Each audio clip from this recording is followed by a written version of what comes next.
નમસ્તે મિત્રો, હર હર મહાદેવ. તો આજે આપણે બનાવવાનું છે ભીંડી મસાલા ને મસાલા ભાખરી. તો અહીંયા મેં ભીંડો ક્લીન કરી લીધો છે.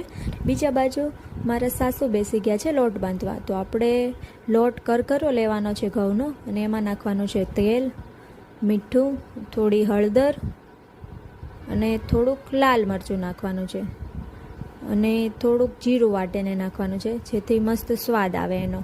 અને ધીમે ધીમે આપણે લોટ બાંધવાનો છે અને લોટ આપણે કડક રાખવાનો છે. જેટલો આપણે કડક લોટ રાખશું એટલું આપણે ભાખરી વધારે કડક થશે, બિસ્કિટ જેવી ભાખરી થશે તો ખાવામાં આપણને ખૂબ મજા આવશે. તો મમ્મીએ સરસ મજાનો લોટ બાંધી દીધો છે કડક. તો હવે અહીંયા હું ભીંડો ધીમે ધીમે કટ કરે છું.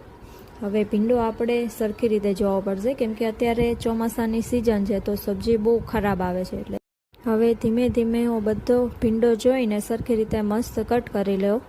અને અહીંયા મારો ભીંડો મસ્ત કટ થઈ ગયો છે. અને બીજી બાજુ અત્યારે હું લસણ ફોલવા બેસી ગઈ છું. ધીમે ધીમે હું લસણ ફોલું એટલી વારમાં મમ્મી સબ્જી મૂકી દે.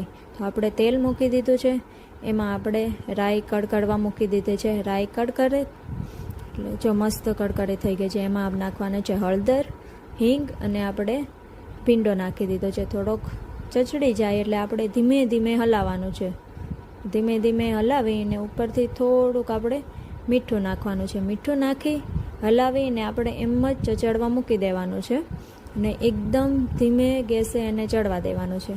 સબ્જી થાય એટલી વારમાં મારું લસણ પણ ફોલાઈ ગયું હતું. લસણ મેં મમ્મીને ખાંડીને આપી દીધું મસ્ત રીતે. લસણ ખંડાય એટલી વારમાં તો મમ્મી બેસી ગયા હતા મસ્ત મજાની ભાખરી કરવા. જો ભાખરી કરવા બેસી ગયા અને મસ્ત જો મમ્મીએ કેવી મસ્ત ભાખરી બનાવી છે ગોળ ગોળ. તો આપણે ભાખરીને ઘી અને તેલ બંને વડે શેકી શકાય જેનાથી મસ્ત કડક ભાખરી થાય. આપણી ભાખરી થાય એટલી વારમાં આપણે સબ્જી જોઈ લઈએ. સબ્જી આપણું ચચડી ગયું હતું એટલી વારમાં આપણે ઉપર થોડુંક લીંબુ નાખ્યું અને હલાવીને આપણે બધા મસાલા નાખવાના છે. હળદર નાખી છે, ધાણા જીરું નાખી દીધું છે, થોડીક હિંગ નાખી દેવાની છે ઉપરથી અને થોડુંક આપણે ખાંડેલું લસણ હતું એ આપણે ઉપરથી લસણ નાખી દઈએ તો જેનાથી આપણે ટેસ્ટ વધારે સારો આવે. અહીંયા આપણી ભાખરી થઈ ગઈ હતી રેડી. તો ચાલો આપણે મસ્ત મજાની ભીંડી મસાલા અને ભાખરી થઈ ગઈ છે રેડી. તો ચાલો મિત્રો જમવા.